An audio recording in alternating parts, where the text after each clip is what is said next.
Hi, welcome to games and goals. ఒక్కొక్కసారి భారీ అంచనాలతోటి release అయినటువంటి సినిమా అది ఎప్పుడు రిలీజ్ అయింది, ఎప్పుడు వెళ్ళిపోయింది అనేటువంటిది సగటు ప్రేక్షకుడికి తెలియకుండానే వెళ్ళిపోయినటువంటి సందర్భంలో సగటు సినిమా అభిమాని ఏ రకమైనటువంటి ఫీలింగ్ తోటి ఉంటాడో ప్రస్తుతం 18th ఎడిషన్ని చూస్తున్నటువంటి సిఎస్కే అభిమాని యొక్క ఆలోచన కూడా అదే రకంగా ఉంది. Yes, it is correct. ఎందుకంటే సిఎస్కే ఈ రకమైనటువంటి పరాభవాన్ని చవిచూస్తుంది అనేటువంటిది పర్టికులర్గానే వాళ్ళ హోమ్ గ్రౌండ్లో, ఓకే ఇవే మ్యాచెస్ ఏదైనా రిజల్ట్ అటు ఇటు అయినా కూడా మొత్తం మీద హోమ్ గ్రౌండ్లో ఈ రకమైనటువంటి ఫలితాలని చవిచూస్తుంది అని చెప్పేసి ఎవరు అనుకోలేదు. కానీ unfortunately even the last match కేకేఆర్తో జరిగినటువంటి మ్యాచ్ కూడా వాళ్ళు చాలా చేదు అనుభవాన్ని, అందులోనూ ధోని తిరిగి కెప్టెన్సీ బాధ్యతల్ని చేపట్టిన తర్వాత వచ్చినటువంటి రిజల్ట్. సో వీటన్నిటిని దృష్టిలో పెట్టుకున్నప్పుడు ఏ నోళ్ళైతే పొగిడాయో అవే నోళ్ళు ఇప్పుడు కామెంట్ చేస్తూ ఉన్నాయి.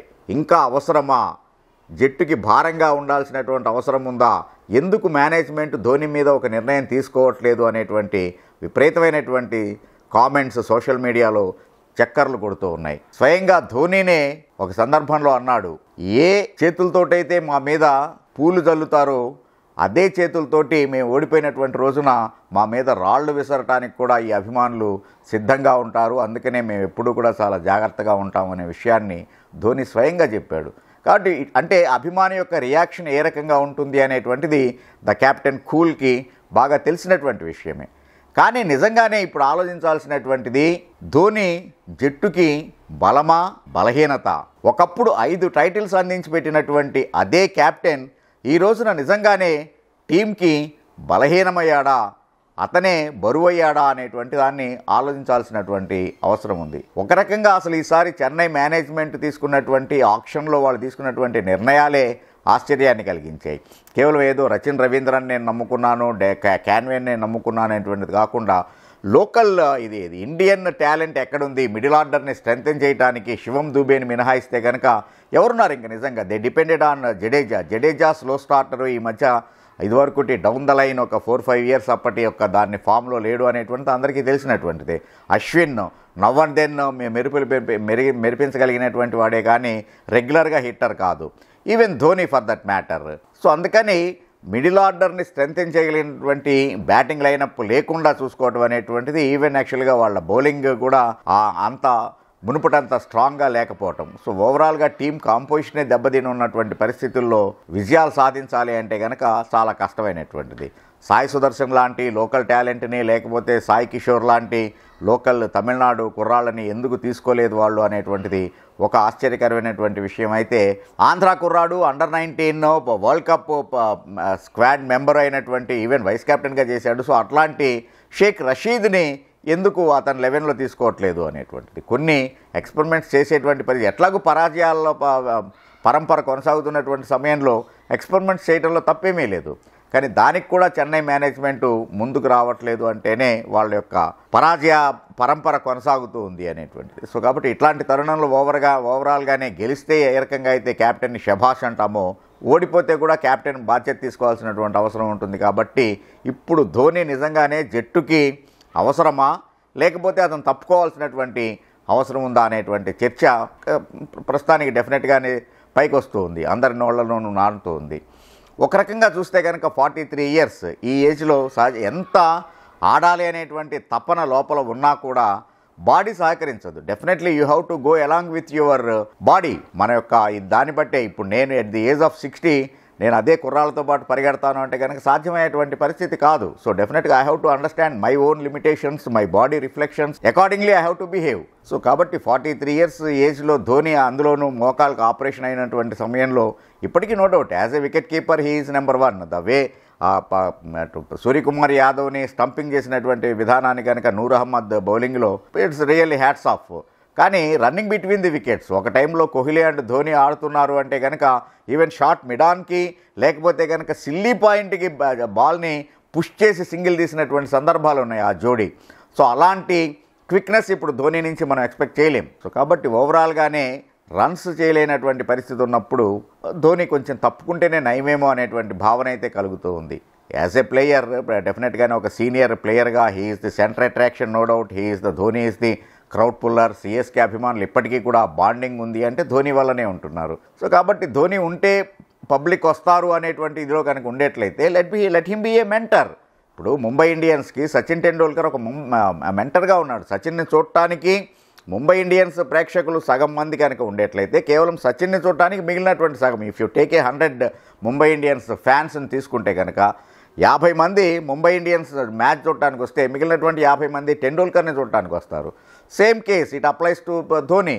సో కాబట్టి ధోనిని చూడటానికి ఎట్లాగో పబ్లిక్ వస్తూనే ఉంటారు. He is the real crowd puller. So కాబట్టి ఒక మెంటర్గా ఉంటూ సూచనలు ఇస్తే బాగుంటుంది. కానీ ఇప్పటికీ నేను ఆడుతూనే ఉంటాను టీంకి, ఎందుకంటే ఆ ప్లేస్లో ఒక యంగ్స్టర్ని కనుక అవకాశం ఇచ్చేట్లయితే డెఫినెట్గానే అతను ప్రూవ్ చేసుకునేటువంటి అవకాశం ఉంటుంది. ఎట్ ద ఎండ్ ఐపీఎల్ ఉద్దేశమే యంగ్ టాలెంట్ని బయటికి తీసుకొని రావటం, వాళ్ళు ఫ్యూచర్ ఇండియాగా తయారయ్యేటువంటి విధంగా చూడటం, మన బెంచ్ స్ట్రెంగ్త్ని స్ట్రెంగ్తెన్ చేసుకోవటం, ఇదంతా కూడా the main concept behind the IPL అనేటువంటిది. మనం ఇప్పుడు ప్రియాన్ష్ ఆర్యాని ఉదాహరణగా తీసుకుందాం. ప్రియాన్ష్ ఆర్యా అనేటువంటి కుర్రాడికి ఒకసారి అవకాశమే కనుక ఇవ్వకపోయేట్లయితే కనుక అతనిలో ఉన్నటువంటి టాలెంటు తెలిసేది కాదు. సో కాబట్టి ధోని లాంటి వాడు ఇప్పటికీ నేను టీంలోనే ఉంటాను అనే బదులు ఒక యంగ్స్టర్కి కనుక అవకాశం ఇచ్చేట్లయితే, if he creates a platform to the youngster, డెఫినెట్గా ఇఫ్ నాట్ టుడే డెఫినెట్గా రేపు పొద్దున అతను ఫ్యూచర్ ఇండియా అయ్యేటువంటి అవకాశం ఉంటుంది. కాబట్టి సంభవం ఇప్పుడున్నటువంటి పరిస్థితుల్లో ధోనికి వీరాభిమాని అయినా కూడా నేను కూడా ధోని రెస్ట్ తీసుకుంటేనే బాగుంటుందేమో అనేటువంటి ఫీలింగ్లో ఉన్నాను. ఎందుకంటే బ్యాట్ తోటి అతను ఎలాగో ఏమీ చేయట్లేదు. పోనీ యాజ్ ఏ క్యాప్టెన్ అతను ఏదైనా చెయ్యాలి అంటే కూడా వనరులు చాలా చాలా లిమిటెడ్గా ఉన్నాయి. ఇప్పుడు ఓపెనర్లు కనుక ఒక మంచి స్టాండ్ వేసేట్లయితే దాని మీద మిడిల్ ఆర్డర్ ఏదైనా ఆడేటువంటి అవకాశం ఉంటుంది. But both Conway and Rachin Ravindra, but for that first innings Rachin Ravindra first మ్యాచ్లో చేసినటువంటి దాన్ని మినహాయిస్తే కనుక ఆ తర్వాత Rachin Ravindra is totally failure. So అట్లాగా ఇండియన్ టాలెంట్ లేకుండా ఫారెన్ ప్లేయర్స్ మీద డిపెండ్ అవుతూ బ్యాటింగ్ని మోయటం ఒకటి, ఆ తర్వాత ఫారెన్ ప్లేయర్ అయినటువంటి నూర్ అహ్మద్ని మినహాయిస్తే కనుక టాలెంట్ లోకల్ ఇండియన్ టాలెంట్ అంత ఇదిగా సరైనటువంటి దాన్ని, ఎందుకంటే అశ్విన్ అండ్ జడేజా మీద చాలా హోప్స్ ఉన్నాయి, చాలా ఎక్స్పెక్టేషన్స్ ఉన్నాయి ఈసారి సిఎస్కేకి.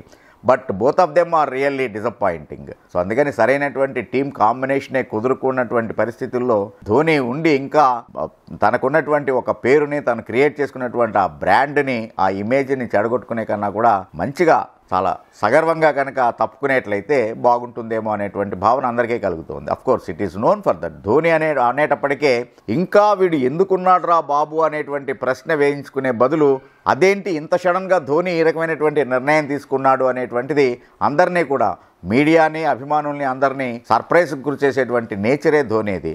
ఇఫ్ యూ టేక్ ఆస్ట్రేలియా సిరీస్లో అద్భుతంగా ఇండియా రాణిస్తున్నటువంటి సమయంలో all of sudden in between the series captaincy నుంచి రిటైర్ అయిపోయి తప్పుకొని కోహ్లీని క్యాప్టెన్గా ఎన్నిక చేసినటువంటి పరిస్థితులు అనౌన్స్ చేసినటువంటి టైంలోనే అందరి కనుబొమ్మలు పైకి లేచాయి ధోనీనా అనేటువంటిది.